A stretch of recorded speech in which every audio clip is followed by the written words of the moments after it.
Start 80 शब्द प्रति minute. Maharashtra सरकारने 22 जून 1994 रोजी महिला विषयक धोरण जाहीर केले आणि स्त्रियांमध्ये एक नवीन बळ व नवे चैतन्य निर्माण झाले व त्यांच्यामधील आत्मविश्वास अधिक वाढण्यास मदतच झाली। परिच्छेद यातील बऱ्याच स्त्रियांना नेमके हे धोरण म्हणजे काय आहे याची माहिती करून दिली गेली। काही महिलांना धोरणातील तरतुदींची कल्पना नव्हती। परिच्छेद या धोरणात स्त्रीची मानसिक, भावनिक व शारीरिक गुणवत्ता सुधारणे, सामाजिक, राजकीय व आर्थिक समानता प्रस्थापित करणे, स्त्री व पुरुषातील विषमता नष्ट करणे, आर्थिकदृष्ट्या तिला अधिक सबळ करणे, हिंसाचाराच्या बाबतीत स्त्रियांना दिलासा व भयमुक्त होण्यासाठी पोलीस दलात महिलांचा समावेश, पोलीस ठाण्यावर तक्रारीसाठी स्वतंत्र नोंदणी बुक ठेवणे। परिच्छेद जमीन खरेदी करताना ती पती व पत्नी या दोघांच्या नावावर केली जावी।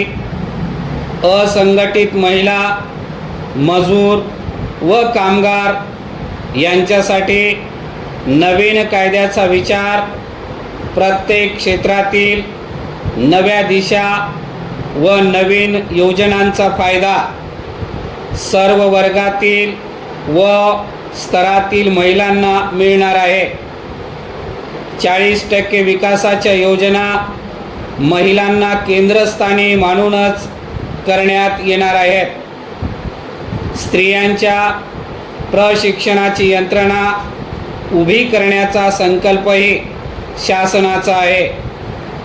ग्रामीण स्त्रियांसाठी महिला विकास केंद्र स्थापन करण्याची ही कल्पना आहे। हे धोरण कागदावरच न राहता पुढे नेण्याचे काम महिला संघटनांनीच करावयाचे आहे। शासनाच्या कोणत्याही कार्यालयात हे धोरण ठरविण्यात आलेले नसून स्त्री संघटना, स्त्री अभ्यासक व कार्यकर्त्यांनी स्त्रिया यांच्याशी सल्ला मसलत करूनच धोरणांची आखणी करण्यात आलेली आहे। त्यामुळे संघटनांच्या प्रतिनिधी व प्रत्यक्ष काम करणाऱ्या स्त्रियांमध्ये सुसंवाद घडवून आणण्याचे काम या परिषदेने केले। आर्थिक प्रश्नांवर अनेक मुद्द्यांवर चर्चा करण्यात आली। महिलांच्या सहकारी संस्थांची नोंदणी करताना सहकार खात्याचे नियंत्रण हवे।